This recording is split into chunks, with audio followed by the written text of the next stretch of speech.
संसद के दोनों सदनों में वक्फ बिल पास होने पर जेपीसी सदर जगदंबिका पाल ने कहा कि गरीब मुस्लिमों की बेहतरी के लिए ये बिल लाए हैं। इससे पसमानदा मुस्लिमों को फायदा होगा। वहीं बिल की मुखालफत करने पर उन्होंने अपोजिशन पर हमला बोला और उन पर वक्फ बिल को लेकर गुमराह करने का इल्जाम भी लगाया।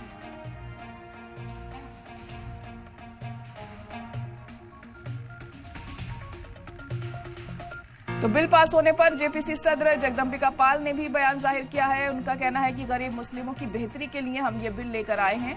पसमानदा मुस्लिमों को इससे फायदा पहुंचेगा, ये जगदंबिका पाल ने कहा। जगदंबिका पाल जेपीसी के सदर थे जो जेपीसी बनाई गई थी इस बिल पे संशोधन के लिए, क्योंकि जब पहली बार इस बिल को लाया गया था उसके बाद से इसकी मुखालफत जारी थी।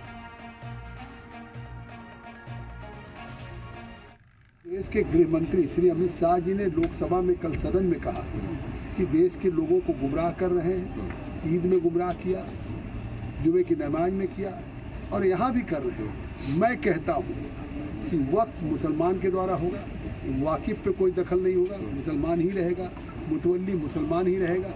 वक्त भी गरीब मुसलमानों के, पसमानदा के, महिलाओं के, ख़वातीन, बच्चों के, उनके फ़ायदे के लिए, बेहतरी के लिए, हेल्थ एजुकेशन के लिए ही खर्च होगा। इसमें कोई हम दखल नहीं करेंगे।